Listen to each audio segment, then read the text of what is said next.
위안부 피해자들이 일본 정부를 상대로 한 손해배상 소송에서 승소하자 일본 정부는 강력히 반발하는 한편 주일 한국 대사를 초치해 항의의 뜻을 전했습니다. 다만 한일 간 협력 의지를 강조했는데 일본 언론들은 양국 관계 개선에 대한 영향은 제한적일 것으로 전망했습니다. 일본 현지 연결합니다. 김세호 특파원.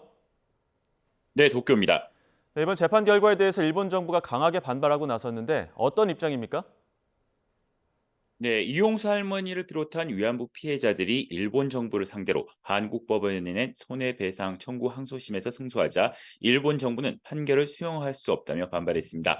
어제 외무성 성명에 이어 일본 정부 대변인도 오늘 오전 공식 브리핑에서 같은 입장을 밝혔습니다. 직접 들어보겠습니다.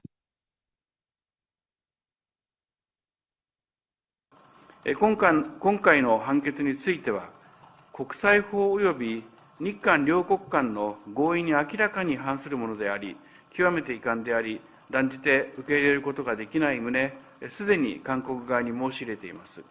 引き続き、韓国側が適切な措置を講じることを強く求めていきます。 일본 정부는 한국 법원의 판결은 국제법상 주권 면제 원칙을 부정한 것이라며 비판했습니다. 그러면서 우리 정부에 대해 즉시 국제법 위반 상태를 시정하기 위한 적절한 조치를 취하라고 거듭 요구했습니다. 이와 관련해 일본 외무성의 오카나 마카타카 사무차관은 어제 윤덕민 주일 한국 대사를 초치해 강력한 항의 뜻을 전했습니다.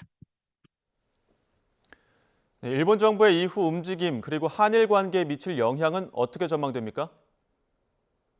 네, 일본은 그동안 주권 국가가 다른 나라 법정에 서지 않는다는 국제관습법상의 국가 면제 원칙을 내세워 위안부 피해자 소송에 불응해왔습니다. 실제 지난 2021년 1월 위안부 피해자 12명이 같은 취지로 제기한 1차 소송에서도 우리 재판부가 일본에 1인당 1억 원을 지급하라고 판결했지만 일본 정부는 항소조차 하지 않았습니다.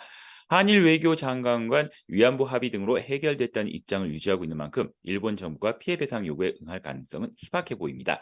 다만 이번 위안부 피해자 승소 판결과 관련해 일본 내에서는 한일 관계에 미칠 영향이 제한적일 것이라는 전망이 나옵니다. 요미우리 신문은 이번 판결이 강제동원 해법 이행에 찬물을 끼얹었다며 한국 사법 리스크가 부각됐다고 전했습니다. 반면 아사히, 마이니치 그리고 극우 성향의 산케이 신문 등은 외무성 관계자 발언을 인용하며 이번 판결이 개선 중인 한일 관계에 미치는 영향은 제한 한정적일 것으로 본다고 보도했습니다. 일본 정부 대변인도 오늘 브리핑에서 위안부 판결에 대한 일본 정부의 입장을 강조하면서도 북한의 거듭된 탄도미사일 발사 등 엄중한 전략 환경에서 한일 간 긴밀한 협력이 지금처럼 중요한 때가 없었다고 밝혔습니다.